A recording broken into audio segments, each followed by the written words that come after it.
तो आज हम लोग पढ़ने वाले हैं टाइप्स ऑफ रिसोर्सेज। कल हम लोग पढ़े थे नहीं पढ़े थे on the basis of origin, मतलब उत्पत्ति के आधार पे कहाँ से उसका उत्पत्ति हुआ, ठीक है, या कैसा है वो। तो सबसे पहली बात है कि है तो आपका ये बायोटिक रिसोर्स है, इसको कहते हैं जैव या जैविक संसाधन कहते हैं, ठीक है। तो इसमें क्या होता है कि these are obtain from the biosphere and have life. वो बायोस्फीयर से आते हैं और उसमें लाइफ होता है, ठीक है, जान होता है उसमें। हम लोग, मेरे में जान है, ठीक है, गाय जान है, भैंस जान है। तो जितना भी चीज लिविंग थिंग्स है वो हमारा कौन सा रिसोर्स होगा? बायोटिक रिसोर्सेज, ठीक है। अब आता है कि हर life such as human beings, flora and fauna, fisheries, livestock, ये सब चीज तुम्हारे आते हैं। जितने भी जीवित चीज हैं अर्थ पे वो तुम्हारा बायोटिक रिसोर्स में आएगा। अब बोलो कि सर बंदर है तो उसको हम संसाधन कैसे मान लें? बिल्कुल है। अब जो बंदर न चाहता है तो उसका घर किससे चल रहा है? वही बंदर के कमाई से ना। तो संसाधन न हो गया, उसके जीवन को जीने में आसान कर दिया वो, ठीक। तो अब आता है कि अबायोटिक रिसोर्सेज, जिसमें जान नहीं हो। All those thing which are composed of non living things are called abiotic resources. अब बोलो कि सर पत्थर रिसोर्स कैसे हो सकता है? तो कैसे हो सकता है, इसका सबसे बड़ा उदाहरण ये है, पत्थर है ना, गोमेद, मून, पत्थर है ना। अब जो हमको पत्थर दिए या जहाँ से उसको पत्थर आया उसको कुछ रिवेन्यू मिला, और रिवेन्यू मिला तो उसके घर में आया, घर में आया मतलब उसका जीवन जीने में क्या हो गया? आसान हो गया, उसको जीने में मदद करा। तो जिसमें जान नहीं हो वो भी हमारा क्या कर सकता है? जीवन जीने में को आसान कर सकता है। ये कभी मत, एक छोटा सिक्का भी कभी कभी काम आ जाता है, चरन्नी यहाँ नहीं चलेगा, हो सकता है बंगाल में चलता है, 50 पैसा वहाँ पर चलता है। तो अब आता है कि on the basis of exhaustibility, समाप्यता के आधार पर, ठीक है। रीन्यूएबल, रीन्यूएबल ही अपने आप में एक वर्ड है। री मतलब पुनः, न्यू मतलब नया, एबल मतलब उसमें जो क्षमता है। तो रीन्यूएबल, पुनः उसको नया हम बना सकते हैं, उसी को हम लोग क्या करते हैं? Renewable. The resource which can be renewed, ठीक है, reproduce by physical, chemical and mechanical process, किसी भी तरह से, या तो फिजिकल या तो केमिकल या तो तुम्हारा मैकेनिकल प्रोसेस से। जैसे कि देखते होगे कि जिप्सम वाला एक प्लास्टर ऑफ पेरिस वाला पढ़ी होगी कि फिर से पानी दिए प्लास्टर सूख गया तो प्लास्टर ऑफ पेरिस बन गया, जिप्सम बन गया। तो ये प्रोसेस चलता रहता है, ठीक है। तो अब आता है कि are known as renewable resource, जैसे कि आपका है solar energy, water, hydrogen, oxygen, दोनों हमारे एटमॉस्फेयर में। अगर हम उसको कंडेंस कर दिए तो क्या वो वाटर नहीं बनेगा? बिल्कुल बनेगा। इसका सबसे बड़ा उदाहरण है अभी का लिक्विड ऑक्सीजन, जो कोरोना काल में यूज हुआ था। कंडेंस कर दिए, लिक्विड बन गया। अब आता है फॉरेस्ट, फॉरेस्ट को भी कर सकते हैं पुनः। कट गया बहुत सारा वन, लेकिन तुम अगर वनोरोपण करोगे, वृक्षारोपण करोगे तो क्या होगा? फॉरेस्ट फिर से नहीं आएगा? नहीं आएगा, फॉरेस्ट फिर से आएगा ना। फिर आता है कि वाइल्ड लाइफ भी, चीता लाए मोदी जी, बोले थे ना एक बार, बताए थे कि शांति का प्रतीक होता है कबूतर, मोदी जी लाए चीता।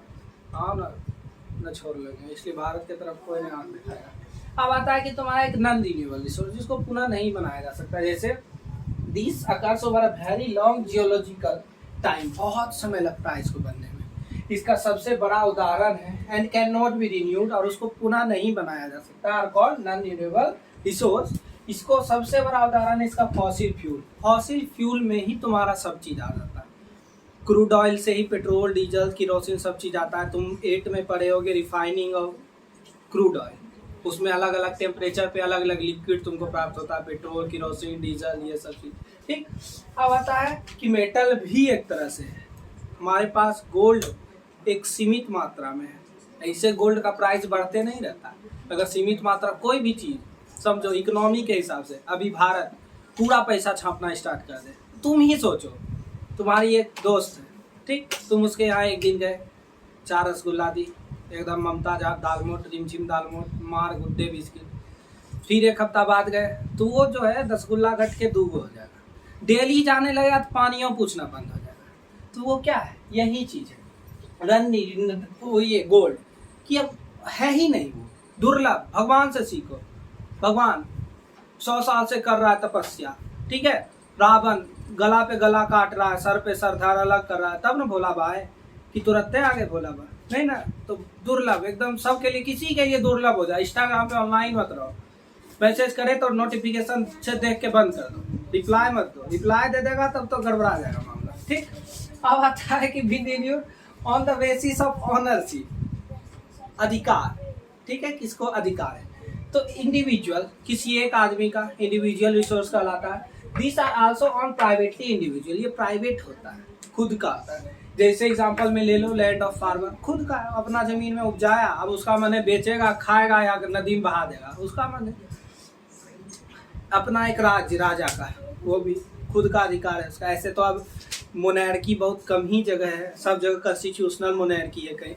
अब आता है कि स्कूल और डायरेक्टर का स्कूल, अच्छा डायरेक्टर मिल गया तो चलेगा ठीक ठाक स्कूल, पगला डायरेक्टर मिल गया तो बो करेगा डेली आके, उसको कोई मतलब है नहीं स्कूल से।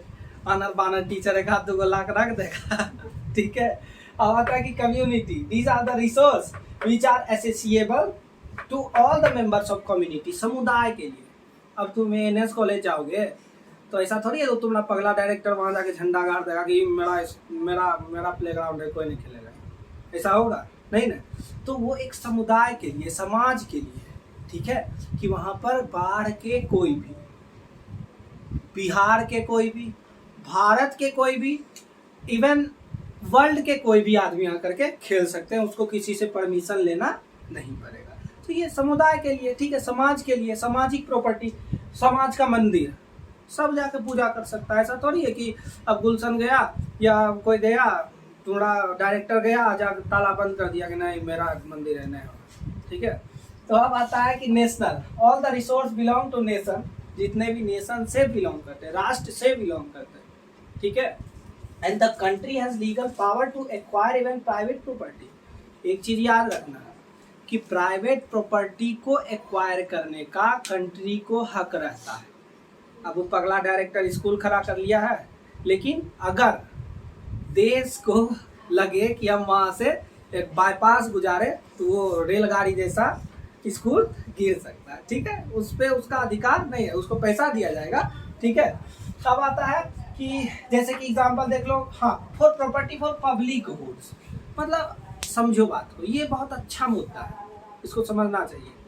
पब्लिक को सुविधा, हम जमीन ले रहे हैं, हम घर तोड़ रहे हैं पब्लिक के सुविधा के लिए, रेलगाड़ी बिछाएंगे, वहाँ पर रेलगाड़ी बिछाएंगे, रोड बनाएंगे, 4 लेन बनाएंगे। लेकिन अब ये नहीं कि मंत्री जी का आवास बनवाना है तो रेलगाड़ी जैसा स्कूल तोड़ दिए, नहीं, वो नहीं चलेगा। अब राष्ट्रपति जी आ रहे हैं तो उनके लिए एकदम फर्स्ट क्लास 5 स्टार होटल बनाना है तो उसके लिए घर तोड़ दिए, ऐसा नहीं हो सकता। जो समाज के हित में हो, जो तुम्हारा किसके लिए, पब्लिक के हित में हो, जनता के हित में हो, तुम उसी के लिए वो चीज ले सकते हो। आज एनटीपीसी का मन करेगा कि हम अपना एक्सपेंड करें कोई भी चीज को, तो बढ़ सकता है इधर बाढ़ की तरफ, ठीक है। अब आता है कि इंटरनेशनल, अंतरराष्ट्रीय। तो अंतरराष्ट्रीय क्या है, this are the international institution which are regulate some resources. अंतरराष्ट्रीय है क्या ना, कि जैसे तुम्हारा अभी सुशांत सिंह राजपूत चांद पे जमीन खरीदे थे, चांद पे जमीन खरीदे थे, तो उसका पैसा किसको, भारत सरकार को गया था? नहीं, इंटरनेशनल कम्युनिटी को गया था। तो कुछ ऐसी चीज है जिस पर इंटरनेशनल, अंतरराष्ट्रीय अधिकार है। जैसे समुद्र से कुछ दूरी तक तुम्हारा अधिकार होगा कि तुम वहां तक अपना पार्क बना सकते हो, थोड़ा सा जूहू बना सकते हो, मुंबई में है ना, जाके आराम से घूम सकते हो, लेकिन सीमित है। उसके बाद तुम उससे आगे नहीं बढ़ सकते हो, जैसे बड़ा बड़ा सागर, महासागर, प्रशांत महासागर, तो उस पर तुम्हारा अधिकार नहीं है, ठीक है। तो इंटरनेशनल, तो आज के लिए इतना ही।